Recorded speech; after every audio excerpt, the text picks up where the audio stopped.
LinkedIn and YouTube and on Vimeo. If you're joining us and you see us on Facebook, on Vimeo, or on any of our other platforms on eTober News, and you wanted to be part of this discussion, it's still not too late. Just go to World Tourism. I think I lost you here. I'm sorry. Okay, sorry about this. Go to worldtourismevents.com and you find this event about Hawaii right on the top. Today, we're not going very far, even though we have an audience from all over the world. We're going to stay right here in our home state where we're based, Hawaii. And you hear me every time when we start one of our sessions to say aloha. And aloha is our local greeting. And we can probably hear more of what this means later on during this event. But we are expecting a really interesting discussion about the reopening of tourism here in our state. And I have to say, before we start, I'm very proud to live here because I really think we have done everything right compared to many destinations that have done so many things wrong. So we're in a better state. Tourism is actually, it looks like it's booming to me, but we will know about this one in a few minutes. And it seems to be okay because our numbers with COVID, actually, even though they're spiking a little bit sometimes in between, they're not scary and they're down, and our vaccination rate is like Serbia. It's very, very high. Maybe this is what island countries, island nations, island states have in common. We can control and see how we stand and how we control tourism and entries better maybe than the rest of the United States. We also have a few regulars and a few good friends on board. I wanted to first of all introduce our co-host and partner who has been with us from the very beginning, Dr. Taleb Rifai. And for those in Hawaii, we have a few new faces who don't know Taleb. He is based in Amman, Jordan, and he was the former Minister of Tourism for the Kingdom of Jordan. And then he became the Secretary General for the UNWTO, what stands for the World Tourism Organization, for 2 terms. And he has been a regular, and he has been shaping a lot of the things we have been discussing around the world. I wanted to recognize some of our chairs for our various interest groups. We have Alexandra joining us from Montenegro. We have Professor Snow White, I call her, joining us from Serbia. And we got many more. I see Walter Memzebi joining us from South Africa. So it's a really interesting crowd, and we have a lot of people today joining us right here from Hawaii. So without further ado, I wanted to give the microphone maybe just to Taleb, maybe for maybe just a short greeting, half a minute, and then to Peter, our co-host. And Peter, of course, is always with me. He's based in College Station, Texas. We're doing our news section every morning. And but Taleb, welcome. I don't know if you can hear us here.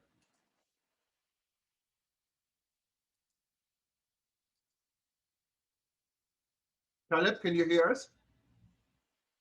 I think his microphone is not showing. I show you're here, but I don't show your microphone. There seems to be something wrong with your computer. So let's go to Peter, and we get back to you a little bit later. Peter, good morning. Good morning to Hawaii. Good afternoon from Texas. Good evening to Europe. Good night to if you're in the middle of Asia. I think the Hawaiian greeting aloha is probably the perfect one to use because aloha means hello, goodbye, and love. And today I think we're going to be talking a lot about love, the love of the Hawaiian people for their islands, the love of tourists for having a good time in Hawaii. I know that in Texas, one of our favorite destinations to go is the state of Hawaii. It's in a lot of ways, we like to think of it as like a sort of a brother or little brother to Texas, because Texas has its own unique culture from the rest of the United States, and so does Hawaii.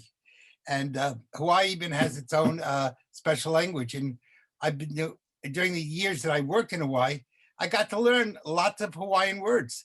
So I don't think I could do a full academic dissertation in Hawaiian, but I, at some point, was able to carry on a very simple conversation in Hawaiian. And that was really nice to see a language that was sort of disappeared came back. And people in Hawaii are really working to rediscover their wonderful culture. And so that's not only is Hawaii beaches, Hawaii is a world of culture. We're going to be learning all about that today. So I'm not going to take up any more time for today, but Patty, I'm looking forward to hearing what you have to say. And I'm sure that this is going to be a really interesting session. Yeah, and Patty, just so you know, Patty Herman is the VP of Marketing and Product Development for the Hawaii Tourism Authority. And the Hawaii Tourism Authority is similar to what in many countries is the Ministry of Tourism. So these are the people paid for by taxpayers' money to promote our tourism, what is, I think, the most important industry. And one more thing for everyone, if you read Itobo News, you can now read us in many languages. And one of the languages is Hawaiian. So if you do speak Hawaiian, just click on Hawaiian and you can actually read all our content in Hawaiian. But Patty, aloha, thank you so much for joining us, and we're anxious to hear from you. Good morning. Aloha kakahiaka, everybody, globally. This is absolutely exciting. I understand that HTA hasn't been part of WTN presentations, etc., for a little bit. So what I wanted to do is start from the very beginning, which is our mission statement. And let me see if I can share my screen here. Sorry about that, everybody. Yeah. So I'm going to go to slideshow number 2 now. Okay. There we are. Beautiful. Mm-hmm. So we've already discussed our mission, and we're on the next slide. Okay, and then we were talking about the 5-year strategic plan, and we were just getting ready to talk about our KPIs, which is on the bottom grid, key performance indicators.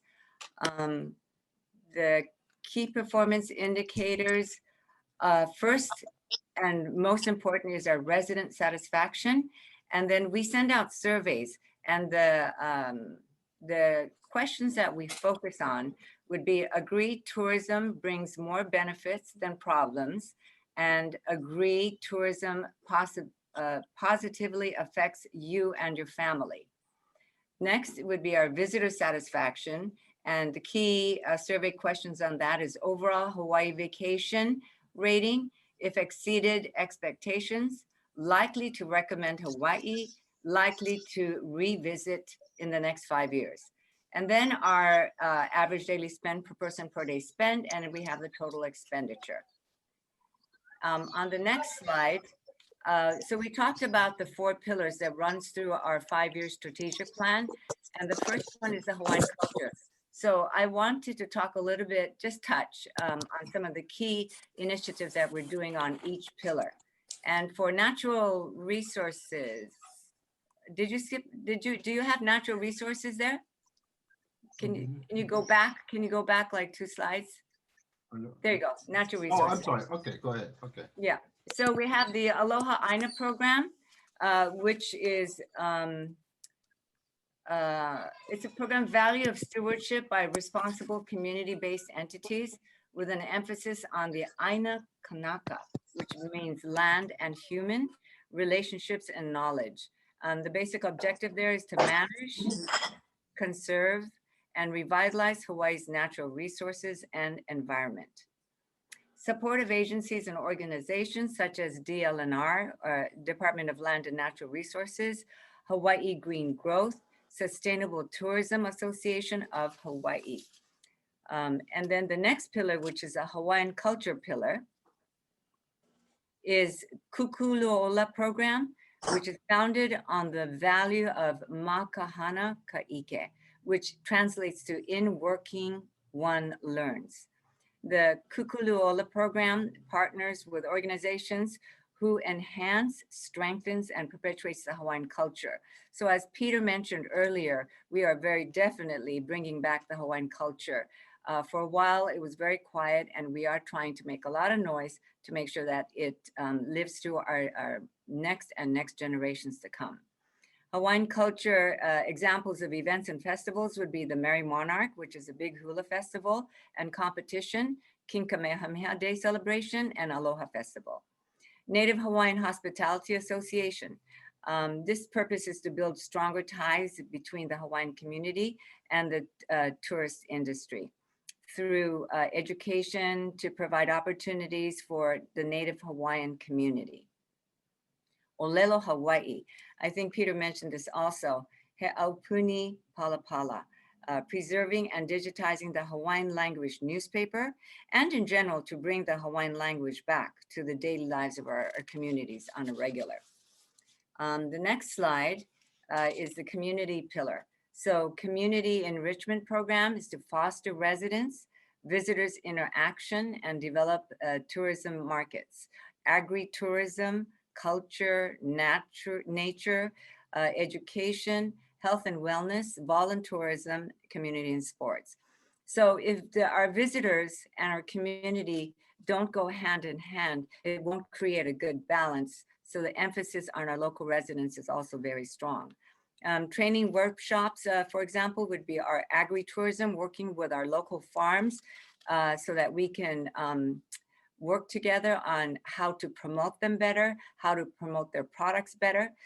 We also do festivals and event management so that if they want to put on some sort of a market, for example, to showcase their products, then we can show them how to do that, not only in person, but in today's world in social media. And of course, working with nonprofit organizations. Workforce development program, tourism guide certification programs, very important. So this is something we're working towards to make sure that all of the guides that work with the visitors are saying the right thing. And then programs such as the lay program and service excellence certificate, which is a high school program that kind of introduces the kids into the travel industry. And of course, safety and security, very important, along with communication programs. The final pillar is the brand marketing pillar. The brand marketing is setting and managing Hawaii's destination brand and messaging. And so we oversee at this present moment, the US market, which is HVCB. Japan, by the way, Japan is the second largest, the first largest international, I should say, and the second largest people that come into Hawaii, if you will. And then we have Canada, and then Oceania, and then of course, Korea. Between 2020 and 2021, we had to terminate Europe, Southeast Asia, China, and Taiwan. Very sad. But this is all to do with budget. And we're hoping that in 2022, we will be able to bring them back, if not all at once, slowly but surely. And then directing the promotion of responsible and mindful travel by promoting the Kuleana videos, travel tip videos. Kuleana means your business, our business. So that the video is how to keep you safe as a visitor and how to keep the residents safe at the same time. And then in 2021, we are refocusing and putting a lot of emphasis on the Malama Hawaii campaign. I'll talk about these a little bit more in detail on next slides. Okay, and then as I mentioned, the Kuleana travel tip video, we actually up these on YouTube and social platforms, created to share what is the appropriate behavior for the visitors' health, safety, and our community, to respect our culture so we can perpetuate our environment and regenerative sustainable tourism. And so these are the multiple types of videos that we have going, but Jürgen, can you click on that Kuleana view? So the video basically are things like when you come to Hawaii, you know, respect our land. This is our home. Wear your masks, wash your hands, 6 feet social distancing. All of that is embedded very nicely in a very Hawaiian cultural way. On the next slide, Malama Hawaii. So we're welcoming our visitors to stay in a new way. I think COVID-19 has given us an opportunity to really think on what we really need to do. It's a great chance to pivot and perhaps change directions at the same time. In 2019, we had 10,400,000 visitors come through Hawaii. And that did damage to our natural resources. And it was a little bit overwhelming for our local community. So what we're trying to do is we're rethinking this, and the Malama program was developed. So to welcome our customers to form a deeper connection with our culture. And this way, when they leave, when the visitors leave their trip to go back home, they have a truly enjoyable and memorable stay with us. And then the, oops, did you skip a slide after that? The Malama program? The Malama program is in partnership of hotels, airlines. We can't do it alone. We need all of the industry involved. So airlines and volunteer organizations coming together to encourage mindful and ultimately regenerative tourism and volunteerism activities.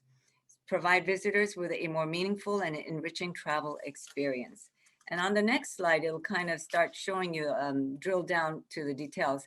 It's no longer 80 partners, by the way. We have way more than 80 partners in the Malama program. And most of the programs that our partners are working is through 2021. And volunteer programs continue to grow, such as the Hawaiian Legacy Restoration Initiative, Pacific Well Foundation, Sustainable Coastlines, and USS Missouri, which is very popular for at least first-time visitors. And on the next slide, I just wanted to show you an example of, for example, what Westin Maui has done. They just come off of a very large-scale renovation, and it was a good way to showcase their property also. But for their Malama program, what they're doing is they're offering a one-night complimentary stay.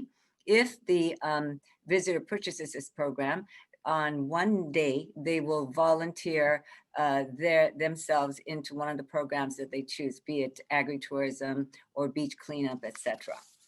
On the next slide, a sample of the Battleship Missouri. The Battleship Missouri needs a lot of work done, a lot.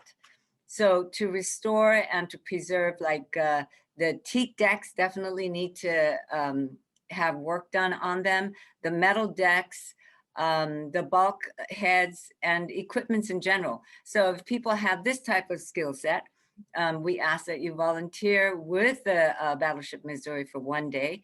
And in return, you will be receiving other benefits at the same time.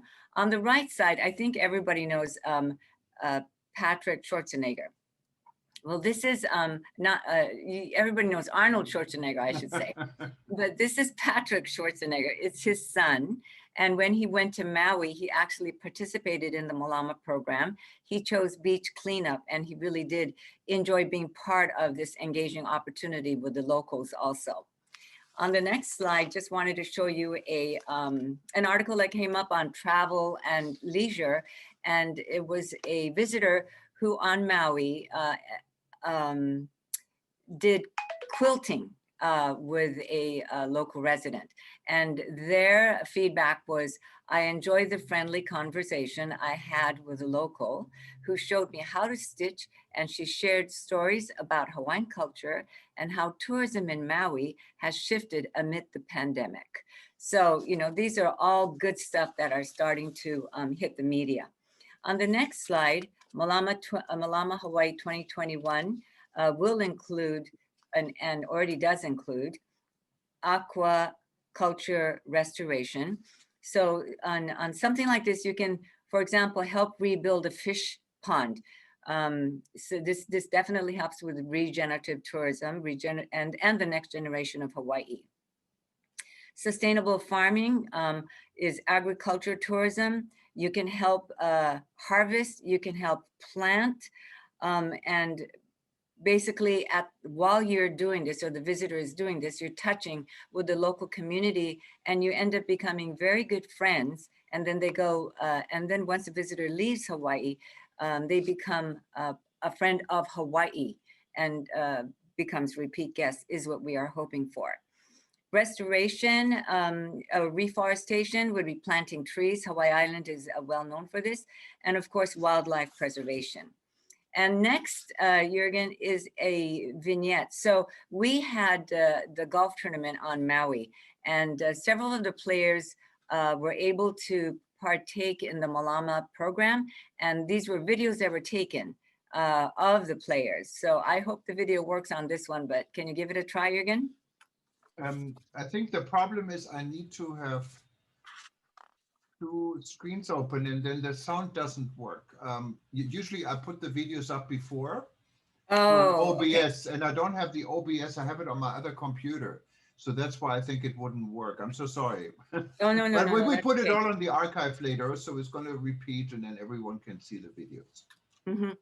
So then that would be the end of my presentation. But when Jürgen puts it up in the archive, please take a look at it because it really does have the heart and soul of Hawaii and definitely embracing the Hawaiian culture in our presentation. Thank you, everybody.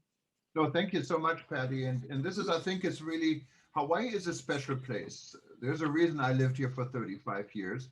It's not like any other destination, and we're taking very good care of our environment.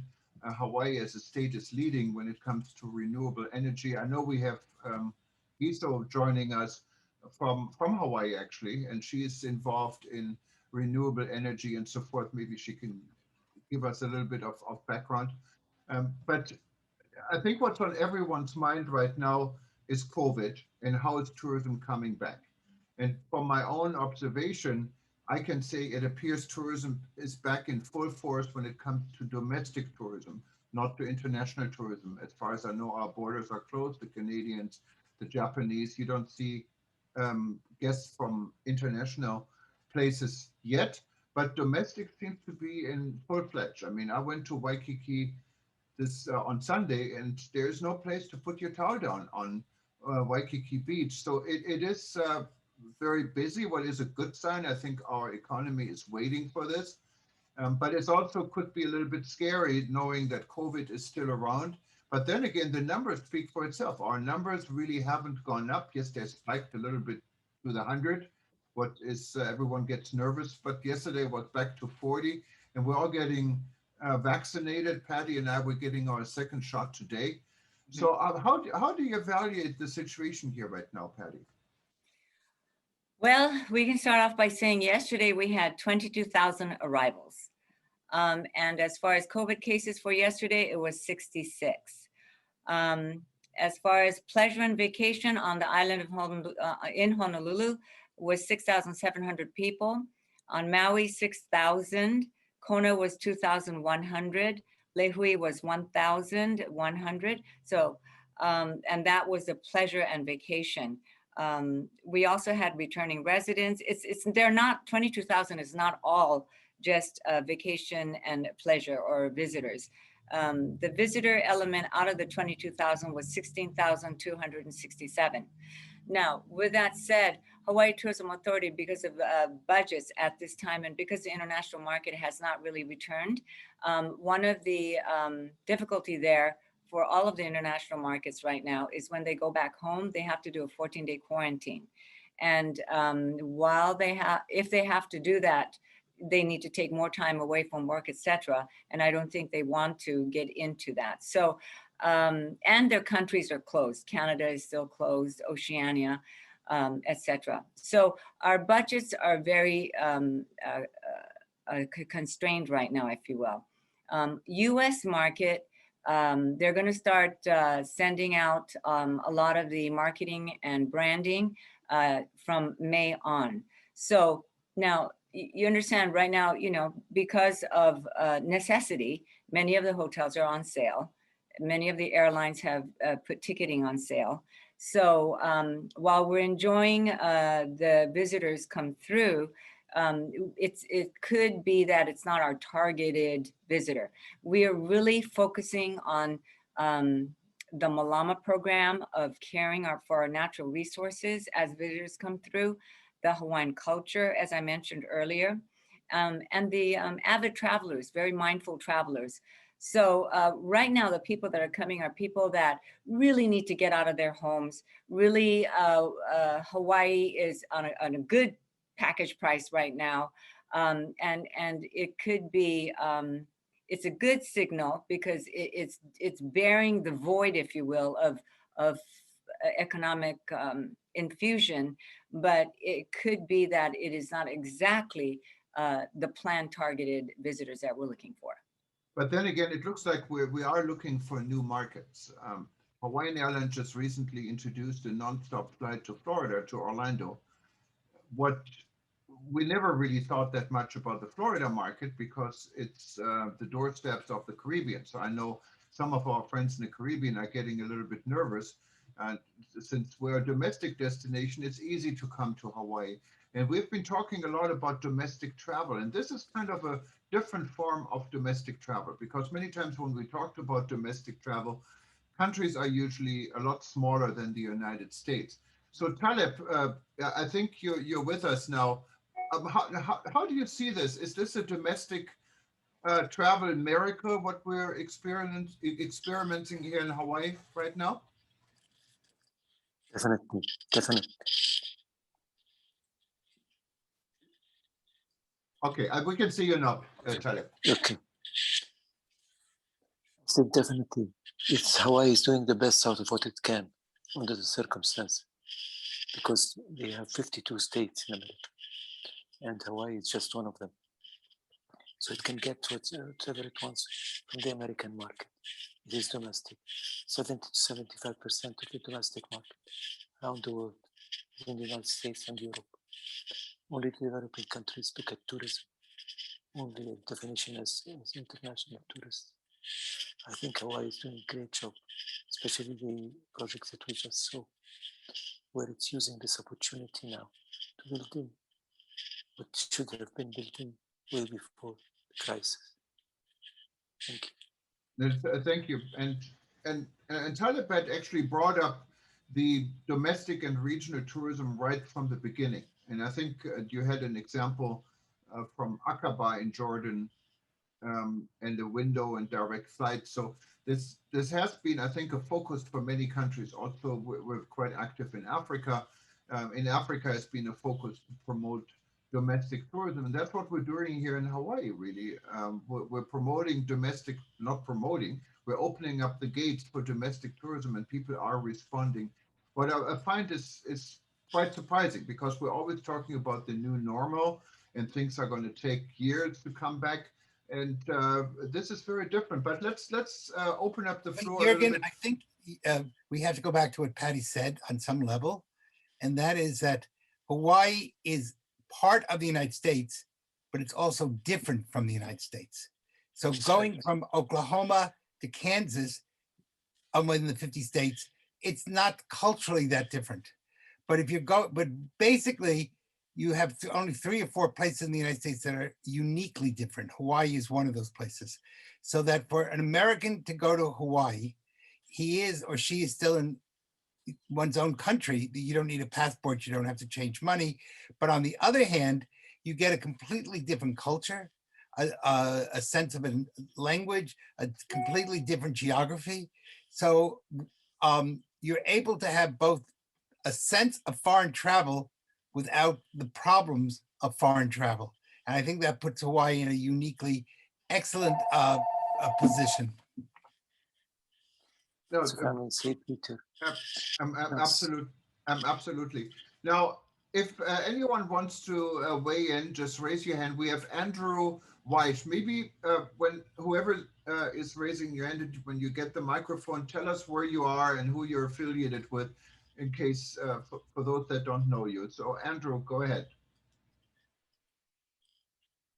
You're muted, Andrew. Could you unmute yourself, please? Yes. Andrew Welch. I am from Trinidad and Tobago in the Caribbean. And well, before going to the point I want to make with respect to domestic and international tourism, I must congratulate Patty on the something she talked about when she spoke about how you welcome visitors. Before we even got to how we treat visitors, she talked about how she treated the community, the local community. And I think that is something well worth congratulating you for, because many tourism destinations, many tourism operators do not pay any cognizance to that at all. So that being said, the next thing I want to touch on, well, the success of Hawaii is at this time is very heavily dependent on the domestic tourism. And you mentioned the alliance between all the partners. I am doing a well, I published a book a little while ago, and I'm refreshing it now. And one of the things I see that is possibly a must is those alliances. We would see a lot of hotels closing down, so I think we need alliances between hotels. We also need alliances between hotels, ground operators, and the airlines. And I'm not talking just about the big tour operators, but I'm talking the actual players in the various segments of the industry coming together and selling themselves as a package. I think that is most necessary to get tourism back to where it was prior to COVID. Thank you very much. I don't know, Patty, if you wanted to say something in response to Andrew. No, I appreciate the kind comments, Andrew. Thank you. We have a very innovative CEO, John DeFries, and he just recently came on board as a CEO, and he has Hawaiian roots. So with that, the emphasis with the malama. Malama in Hawaiian, by the way, means to care for yourself, to care for your home, to care for the visitors, to care for whatever it is you touch. So I think we're trying to bring it back to a real grassroots level. And this is a great opportunity, again, because COVID has done huge damage. In March of last year, in February, we had Waikiki Beach that was filled. Everything was, groups were coming through. And then seriously, 6 months later, boom, everything died. The natural resources are resting, but the economic growth has just completely went trajectory down. So, we think about what is the balance, what is important to us. So we actually have what we call the DMAP process, which is engaging with, it's a destination management action plan. It's engaging with the local residents by island to say, okay, so you have no visitors right now. Let's engage. What type of visitors are you looking for? What do you expect tourism to do for you? How is it going to help your life? And multiple, all sorts of questions come through this. And of course, some people could be negative and some people could be very positive. It all depends on where their mind's at. But this is a grassroots opportunity for us to really understand what the local residents are feeling and thinking, and we can nurture that and then grow from that, and then work with our travel industry partners. And when I say Malama program, I'm not talking just airlines and hotels, although they've been extremely fantastic in working with us on it. It's the wholesalers, it's the travel agents. We're already educating the Japanese, the Canadian, the Korean, the ones that are not coming through yet. They'll know exactly what to do when their gates open. So it's preparation. But thank you very much, Andrew. And Patty, of course, this is such an important step for us here in Hawaii, having lived on the North Shore for more than 25 years. I know how important this subject is, and it's important for any destination to respect local cultures, local traditions, and protect the environment. And Hawaii is doing an exceptional job. And this is an exceptional opportunity. Besides all what is also bad about COVID, this is a good part about COVID, because all of us in the world have an opportunity to rebuild tourism. We have two more people raising their hand. One is Jalil Ahmed. As far as I remember, Jalil was before, he's a tour guide in Pakistan, correct, Jalil? Go ahead, you have to unmute yourself. Your camera is off. Okay. Hello, my name is Jalil Ahmed, and I'm a tourist guide in Pakistan, and I've been guiding since 3 decades. And my family background is from the borders of Afghanistan. My parents, they migrated to the city, but as the presenter said about the rural tourism, I would rather say a rather responsible tourism we need. For example, when we are going to some area which the people are really alienated and isolated. Like I would like to talk about the Wakhan corridor. We have an area which is like with the border of Afghanistan and also Tajikistan and China. So I went there and the people were really not welcoming to us because they think that the new visitors or the domestic tourism or the international tourists, they come and they destroy, you know, the ecosystem of that area. So in my opinion, the responsible tourism is much needed of the time. And we have to like aware the tourists who are coming from whatever places they are. And the policies of the county or the state really matters. So it's really a very good presentation. I just joined the presentation. I just went through it and it was really interesting for me. And for me, I think that more of the awareness and more of the friendly policies towards domestic tourists and towards international tourists, it's a need of the time. And we must keep in mind that we never know when the pandemic is going to over. So we have to be ready for the hard time ahead. And being a tourist guide, it's really a very tough time for us. And especially being in this part of the world, that we are not being supported by the governments like the European countries are doing it. But still we are struggling and we are sticking to our agenda and sticking to our aims that will definitely overcome all the difficulties. Thank you very much. Yeah, thank you, Jalil. And I know you've been very outspoken and you've been part of our tour guides group that is very active. Just yesterday, we had a tour of the Museum for the Palestinian People in Washington, D.C., and we're going to celebrate Cherry Blossom in Washington next week.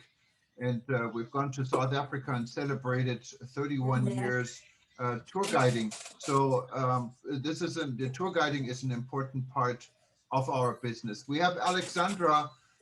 She's the chairman for our Balkan chapter in Montenegro, raising her hand. Welcome, Alexandra. Yes, thank you. Thank you. You can hear me, yes? We can hear you fine. Okay, so I have a question or maybe a comment for Patty, because I am a bit confused, okay? Obviously, you have a great strategy. I read it, I went on your website because Jürgen was promoting it on eTurbo News, and I read the strategy a couple of days ago, and it's just great. And I know that you have a lot of campaigns, a lot of protocols, so I'm informed about it. But on the other side, I'm a bit scared because I also saw a lot of videos and photos from Waikiki beach during the Easter season. So I just wonder, you know, you have protocols, you have measures in place, but still people are, from my opinion, they're not following it, they're not respecting it. So how do you actually find the balance? How do you, that's strange for me. What's the magic word, magic thing that you are doing in regards to that?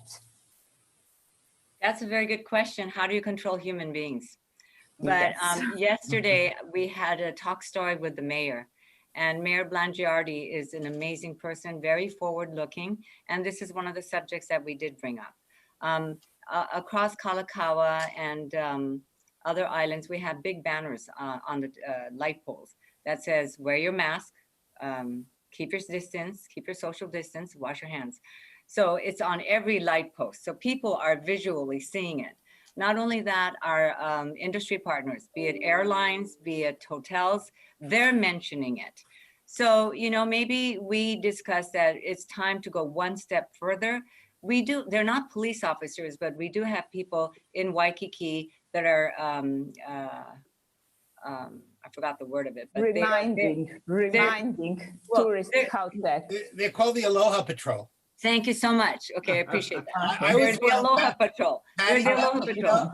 So if anybody gets lost or, you know, etc., they're there to help. If there's trash on the ground, they're there to pick up, etc. So, discussions on perhaps, is it now the Aloha Patrol's responsibility to go to somebody very politely with Aloha and say, please wear your mask, or please make sure you cover your nose. These are things that we may have to go into. We were hoping that the visual reminders were good enough, but if not, then we have to go into the second step. Patty, if I could give you guys a little bit of some academic knowledge on this. First of all, I know the Aloha Patrol very well because I was one who founded it many years ago.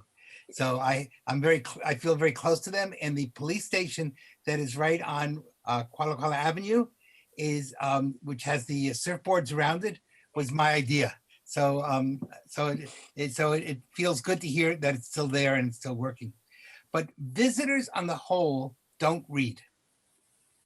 And academic studies that you need to use 3 or 4 different methodologies in order to get it into their minds.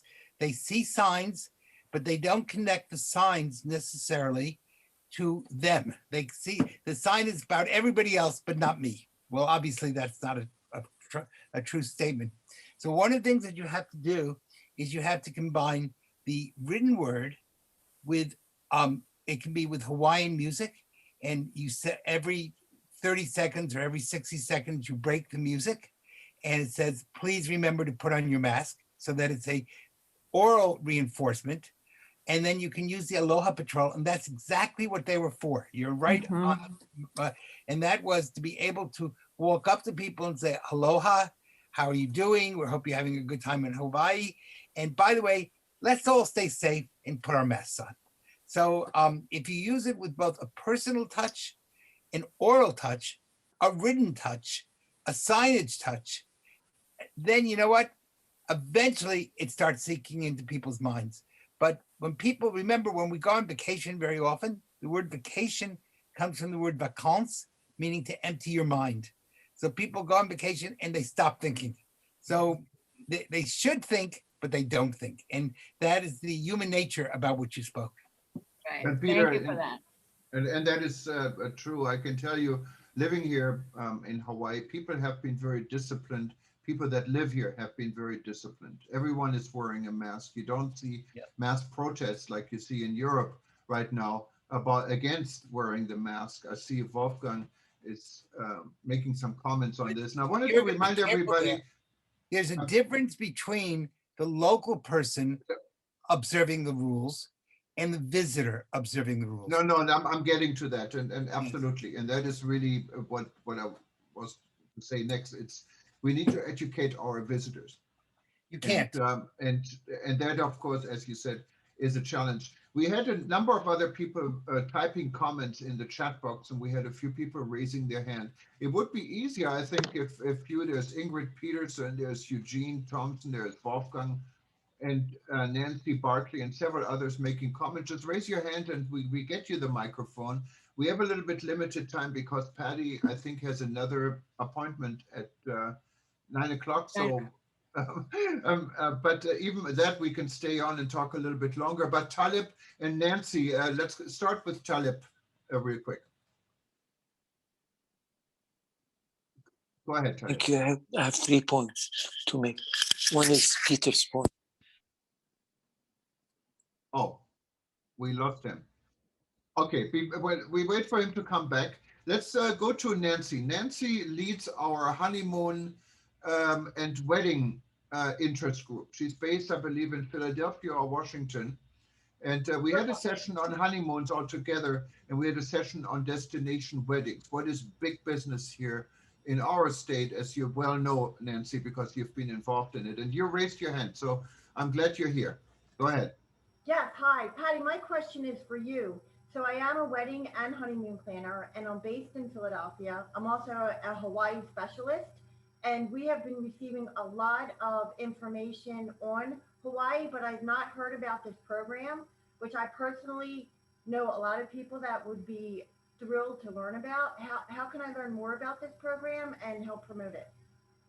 Do you book direct or do you go through a wholesaler when you book?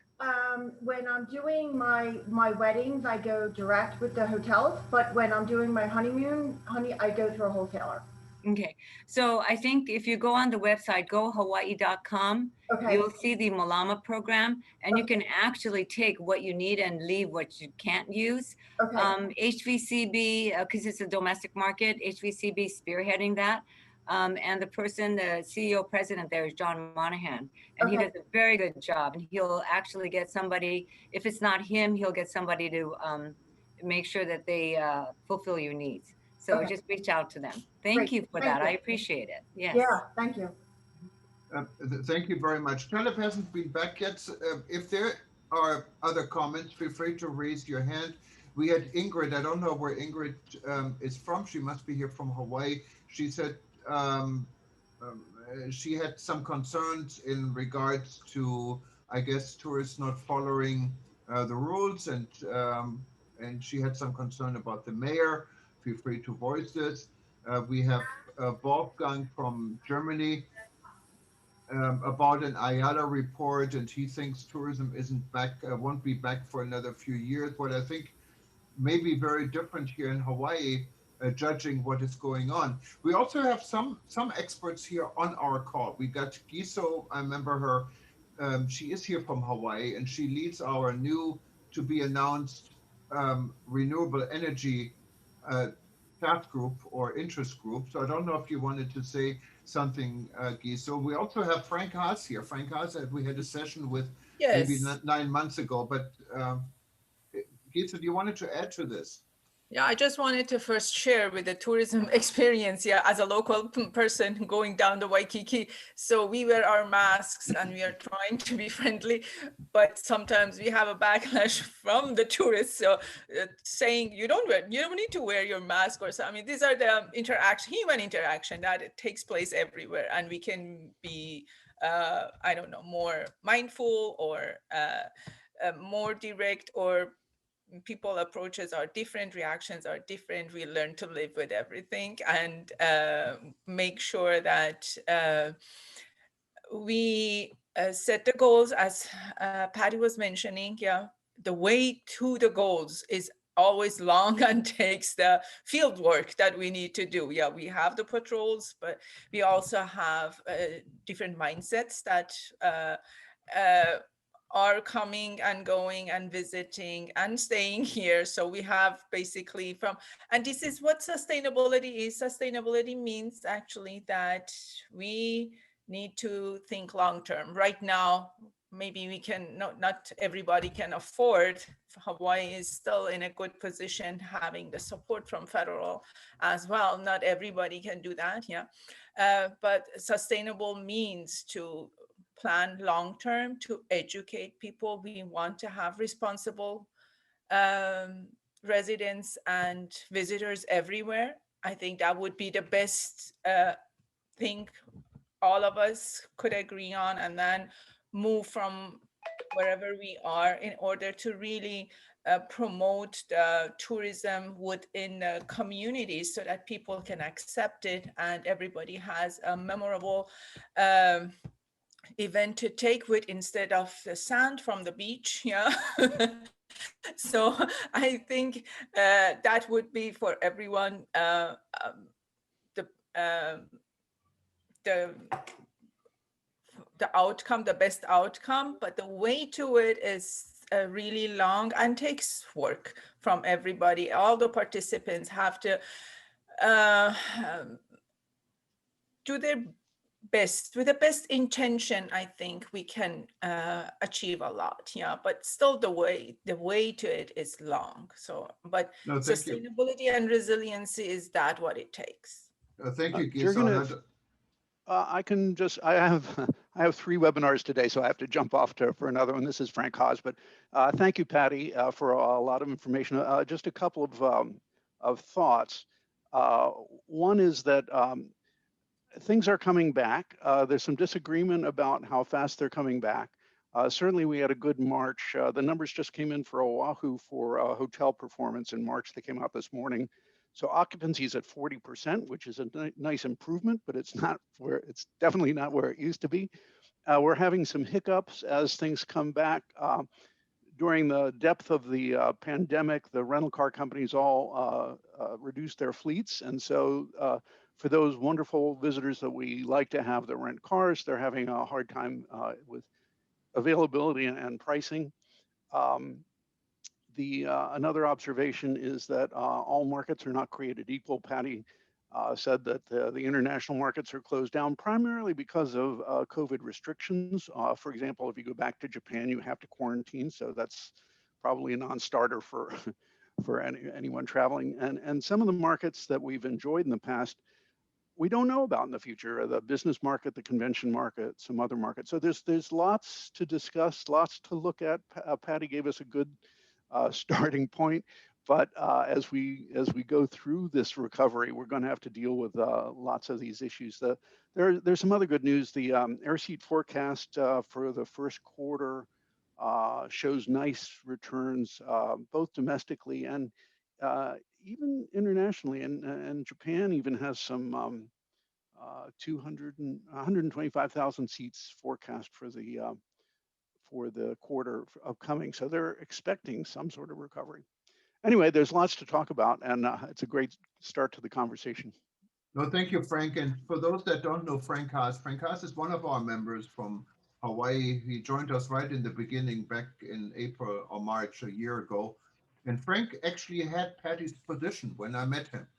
And I was chasing Frank actually for advertising for Entrepreneurs, but he never agreed on. But I think we became friends after this anyway. And he's now a consultant, I believe, and has been working on a blueprint for Hawaii before we got into this COVID situation. So he's definitely one of our leaders and people who are understand this business and have been a veteran in this business. Patty, I fully understand if you interrupt me if you have to go. Yes, I'm sorry. That was my alarm. I hope everybody didn't hear it, but I do have to jump off into another Zoom. So Patty, it was great to be with you. Yeah. Jürgen, another word about Frank. Frank actually taught a course at one of the community colleges in Hawaii about tourism security, and I had the honor that he used my textbook. So I have great warmth towards Frank and the fact that he introduced my textbook to all the college students in Hawaii on tourism security. Well, thank you, Peter. We had Andrew Welch. Andrew, let us know where you're from. You raised your hand. Yes, Andrew Welch. I spoke a little earlier, but the point I want to touch on now, we were a little while back, someone mentioned the tourists and getting the tourists to comply. I do guest lectures for the master's class at the University of the West Indies. And one of the things I tell them is that just as we train tour guides, we have to train our tour guides and train our representatives to train visitors. You literally train them as to how to behave, not making it not in an overt, rough way, but through the examples that the tour guides are setting. So to get that level of compliance from your guests, your local representatives have to be skilled at coaching the guest into doing the things you would like them to do. No, absolutely. And talking about tour guides, I wanted to maybe give the microphone for a minute to Marika Donato. She heads our tour guide interest group, and we just had a really good event yesterday, and we're going to have another one coming up. She can tell us a little bit more about. Marika, welcome. Yeah, thank you so much, Jürgen, and hello, everyone from Washington, D.C. We have a beautiful weather today, nice and sunny, and our cherry blossoms are about to fade away. We had them for 1 week, but now they're almost gone. So we are doing a special program on the gift that keeps on giving, a story about the cherry blossom. So we're going to take you back to Japan, talk to you about the roots, the origin, the tradition, and then the celebration of the blossom itself. Why is everybody so enamored with this flower? Why is everybody so captivated once a year, and it's like 5 days. So we want to share our stories with you. We'll be about 5 tourist guides who will participate and join WTN in this beautiful event that we're organizing on Saturday, April 10 at 3 o'clock p.m. Eastern Time. So I hope you can all come and also, share your beautiful stories about springtime. And you can sign up at worldtourismevents.com. It's listed. And yes, and hopefully we're all going to be back together and see you there. Well, we're a little bit over time, and I think this was an interesting session, and hopefully you enjoyed your little glimpse how we do things here in Hawaii, and we can do this again. And I wanted to give the last word to Peter before we say aloha to everybody, and thank you for participating. You can see this session after we're done live on eTober News, and you will also see it on livestream.travel. And so if you ever wanted to come back to it, and we will include the slide presentation Patty had, or the YouTube presentation Patty had, into the archive. But Peter, you have the last word. Thank you. I think this was a really fascinating session. We shouldn't think about it just as Hawaii, but rather think of Hawaii as a microcosm of other, especially island nations around the world. Hawaii has the advantage that it does have a closed border, which makes life a little bit easier. Closed border in the sense that you can't drive into Hawaii. You can only come by boat or by plane, and that makes life a little bit simpler. On the other hand, Hawaii also, if you read the comments, you can see there's a real division often between some of the local people, and some of the local people are very pro-tourism, and some of the local people have questions about tourism. And I think that's something that as we rebuild after the COVID, we're going to need to figure out ways to make the local communities comfortable with visitors. Visitors are not going to act like locals, no matter what we say. We're never truly going to be able to educate the individual visitor, but we can create examples, and those examples will work. Be creative, use multiple methodologies. Don't just lecture, but demonstrate, live it, show it. And you know what? Aloha means love and hospitality, and that's really what Hawaii is all about, love and hospitality. So let's all share the aloha spirit.